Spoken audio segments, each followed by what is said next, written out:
ஸ்ரீ ரேவா காண்டம் 55ஆம் அத்தியாயம். காசிராஜர் மோட்சத்தை அடைகிறார். மன்னர் உத்தானபாதர் கூறினார். தீர்த்தத்தின் சிறந்த செயல்திறனை கண்டதும் மன்னர் சித்திரசேனன் என்ன செய்தார்? அவர் எங்கே தங்கினார்? அவரது உணவு என்ன? ஈஸ்வரனார் கூறினார். பிருகுதுங்க சிகரத்தில் ஏறி வடகிழக்கு பகுதியை அடைந்த பின்னர் சிறந்த மன்னர் அங்குள்ள குண்டத்தில் விரிவான தவம் செய்தார். பின்னர் அனைத்து தேவர்கள், பிரம்மதேவர், பகவான் ஸ்ரீ மகாவிஷ்ணு மற்றும் மகேஸ்வரனார் ஆகியோரை தியானித்து தன்னை தானே கீழே குதித்தார். அந்த நேரத்தில் ருத்ரனும் கேசவனும் அவர் முன் தோன்றி அவரது கரத்தினை பிடித்தனர். ருத்ரர் இந்த வார்த்தைகளை அரசரிடம் கூறலானார். ஈஸ்வரனார் கூறினார். அரசரே, மகாராஜா, தேவையில்லாமல் உங்கள் வாழ்க்கையை முன்கூட்டியே கைவிடாதீர்கள். நீங்கள் இன்னும் மிகவும் இளமையாகவே இருக்கிறீர்கள். இப்பொழுது நீங்கள் இறப்பது சரியானதல்ல. உங்கள் இருப்பிடத்திற்கு விரைவாக திரும்புங்கள். விரும்பிய மற்றும் விரும்பத்தக்க அனைத்து இன்பங்களையும் அனுபவியுங்கள்.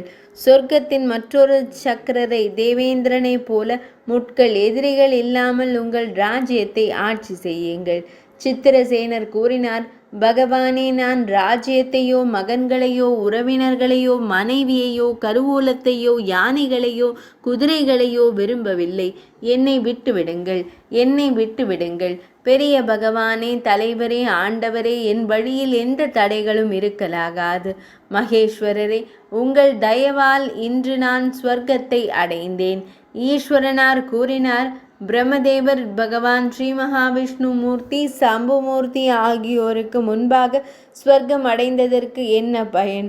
அங்கு செல்வதால் அவர் என்ன செய்வார்? நாங்கள் 3 கடவுள்களும் மகிழ்ச்சி அடைகிறோம். நீங்கள் விரும்பியபடி ஒரு சிறந்த வரத்தை தேர்ந்தெடுங்கள். அரசரே, அது சந்தேகத்திற்கிடமின்றி உண்மையாக இருக்கும். சித்திரசேனன் மன்னன் கூறினார். பிரம்மா, விஷ்ணு, மகேஸ்வரர் ஆகிய 3 தெய்வங்களும் மகிழ்ச்சி அடைந்தால் நீங்கள் மூவரும் இங்கேயே நிரந்தரமாக தங்குவது தகுதியானது. கயாசிரர் உங்கள் அனைவராலும் புனிதப்படுத்தப்பட்டது போலவே இந்த சூலபேதமும் புனிதமாக்கப்பட வேண்டும். நீங்கள் மூவரும் எங்கு தங்கினாலும் நான் அங்கு தங்குவேன். மேலும் அனைத்து கணங்களின் மீதும் எனக்கு ஆதிக்கம் செலுத்தும் அதிகாரத்தை வழங்குங்கள். ஈஸ்வரனார் கூறினார். அரசரே, 3 தேவர்களான நாங்கள் இன்று முதல் 3 காலங்களிலும் சூலபேதத்தில் ஒரு பகுதியினராக தங்குவோம். நீங்கள் நிச்சயமாக கணங்களின் இறைவனாக இருப்பீர்கள். என் அருகில் இருக்கும் நந்தி என்ற பெயரால் நீங்கள் எனக்கு முன்பாக வணங்கப்படுவீர்கள். நீங்கள் ஹூன்களை களைந்த பின்னர் தீர்க்கதபர்கள் அவர்களது குடும்ப உறுப்பினர்களுடன் ஒரு வான்வெளி தேரில் அமர்ந்தபடி ஸ்வர்க்கத்திற்கு சென்றது போல நீங்களும் அவ்வாறே செய்ய வேண்டும். இவ்வாறே அரசரே, தேவர்கள் சித்திரசேனனுக்கு வரங்களை வழங்கி தெற்கு பகுதியில் குண்டத்தின் உச்சியில் நின்றனர்.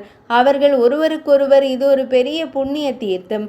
கயாசிரஸ் ஏற்கனவே புண்ணியமாக கருதப்பட்டதைப் போலவே ரேவாவின் கரையிலும் இந்த சூலபேதம் சந்தேகத்திற்கிடமின்றி புண்ணியமானது என்று கூறிக்கொண்டனர். ஈஸ்வரனார் கூறினார். இந்த தீர்த்தம் கயாசிரஸை போலவே புண்ணியமானது. ஒரு மனிதன் ஒரு முறை கூட அரிசி உருண்டைகள் மற்றும் பானங்களை வழங்குவதன் மூலம் தூய்மை அடைய முடியும். அரசரே, கயாசிரஸை தவிர எந்த தீர்த்தமும் சூலபேத தீர்த்தத்தின் 16இல் 1 பங்கிற்கு சமமானதல்ல. வடக்கிலிருந்து தெற்காக குண்டம் 10 ஹஸ்தங்கள் வரையிலும், வடகிழக்கிலிருந்து மேற்கு வரை 21 ஹஸ்தங்கள் வரையிலும் நீண்டுள்ளது. அரிசி உருண்டைகள் மற்றும் இது போன்ற சடங்குகளை பொறுத்தவரை அந்த தீர்த்தத்திற்கு இந்த பரிமாணங்கள் உள்ளன. துர்குணத்தில் ஈடுபடுபவர்களுக்கு இங்கே தானத்தை வழங்க வாய்ப்பு கிடைக்காது. பகவான் ஸ்ரீ மகாவிஷ்ணு தன்னை பித்ரு, அதாவது தந்தை, பிரம்மதேவர் பிதாமகர் தாத்தா வடிவத்திலும், ருத்ரர் பிதாமகர் கொள்ளுத்தாத்தா வடிவத்திலும் நிலைநிறுத்தி கொண்டனர். இவ்வாறு 3 தெய்வங்களும் தங்களை நிலைநிறுத்தி கொண்டனர். அரசரே, பித்ருக்கள் எப்போதும் இப்படி காத்திருக்கிறார்கள். என் மகன் எப்போது தீர்த்தத்தை சந்திப்பான்? அவன் எப்போது நம்மை மீட்பான்? ஒரு பக்தர் சூலபேதத்தில் புனித நீராடி சூலதாரரை திரிசூலத்தை ஏந்திய சிவனாரை சிவபெருமானை ஒரு முறை மட்டுமே தரிசித்தால் அவருக்கு 7 பிறவிகளுக்கு மகன்கள் அல்லது செல்வம் இல்லாமல் இருக்காது. அவர் ஒருபோதும் நோய்வாய்ப்பட மாட்டார். அவர் தனது தந்தையின் குடும்பத்தின் 21 தலைமுறைகளையும் தாயின் குடும்பத்தின் 21 தலைமுறைகளையும் அவரது மனைவியின் குடும்பத்தின் 10 தலைமுறைகளையும் மீட்டு கொள்ள வேண்டும். அரசே, சூலபேத வனத்தில் ஒரு பிராமணருக்கு கீரைகள், வேர்கள் மற்றும் பழங்கள் சேர்த்து உணவளித்தால் அது வேறு இடங்களில் 10 மில்லியன் மக்களுக்கு உணவளிப்பதற்கு சமம். 5 இடங்களில் சிரார்த்தம் செய்யும் ஒரு பக்தியுள்ள மனிதன் பிரேதங்களாக, பேய்களாக மாறிய குடும்ப உறுப்பினர்கள் அனைவரையும் பிராமணர்கள் மற்றும் தெய்வங்கள் மற்றும் பித்ருக்களின் தயவால் மீட்டு கொள்ள வேண்டும். சிரார்த்தத்தை வழங்குபவர் பகவான் மகேஸ்வரர் இருக்கும் இடத்தில் தங்க வேண்டும். அந்த தீர்த்தத்தில் பக்தியுடன் ஒரு பக்தர் சிரார்த்தத்தை செய்தால் பின்வரும் நபர்கள் சந்தேகத்திற்கிடமின்றி ஒரு யுகத்திற்கு முக்தி அடைவார்கள்.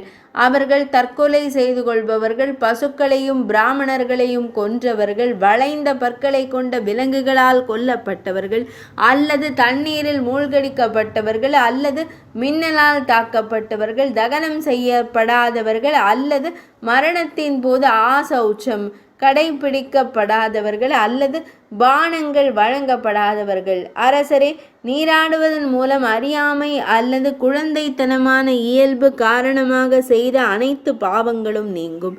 ஒரு சலவைக்காரனால் துவைக்கப்பட்ட துணி எவ்வாறு தூய்மையாகவும் சுத்தமாகவும் மாறுகிறதோ அதேபோல் அந்த தீர்த்தத்தில் நீராடும் பாவியும் அசுத்தங்களிலிருந்து விடுபடுகிறார். இந்த தீர்த்தத்தில் விதிகளின்படி சந்நியாசத்தை, துறவியின் வாழ்க்கையை ஏற்றுக்கொள்பவர் மற்றும் மகாதேவரை குறித்து தியானிப்பவர் எப்போதும் உயர்ந்த நிலையை அடைவார். சிவனாரின் அரண்மனையில் தான் விரும்பியபடி விளையாடுவான். பின்னர் வேதங்கள் மற்றும் வேதாங்கங்களின் கொள்கைகளை அறிந்த ஒரு நல்ல குடும்பத்தில் பிறப்பான். அவன் அழகின் முக பாவனைகளையும் அழகுகளையும் பெற்றிருப்பான். அவன் அனைத்து நோய்களிலிருந்தும் விடுபட்டிருப்பான். அவன் ஒரு அரசராகவோ அல்லது இளவரசராகவோ பிறக்கலாம். அவர் பக்தியுடனும் நல்ல நடத்தையுடனும் இருக்கலாம். இவ்வாறு அரசரே, தீர்த்தத்தின் சிறந்த பலன் தமக்கு சொல்லப்பட்டுள்ளது. இதை கேட்டவுடன் ஒரு மனிதன் எப்போதும் எல்லா பாவங்களிலிருந்தும் விடுபடுவான். இந்த கதையை ஒருவர் எப்போதும் பிராமணர்களை வழிநடத்த சிரார்த்த நேரத்தில் அல்லது திருவிழா தினங்களில் ஒரு ஆலயத்தில் படித்தால் தேவர்கள் அவர் மீது மகிழ்ச்சி அடைவார்கள். பித்ருக்களும் மனிதர்களும் கூட படிப்பவர்களின் அல்லது கேட்பவர்களின் அனைத்து பாவங்களும் அழிந்து போகின்றன. தீர்த்தத்தின் மகிமையை எழுதி அதை பிராமணர்களுக்கு கொடுப்பவர் முந்தைய பிறவியை நினைவு கூறும் திறனை அடைகிறார். மேலும் விரும்பிய பலனையும் பெறுகிறார். எழுதப்பட்ட எழுத்துக்கள் இருக்கும் வரை அவர் ருத்ரலோகத்தில் இருப்பார். 55ஆம் அத்தியாயம் இனிதே நிறைவடைந்தது.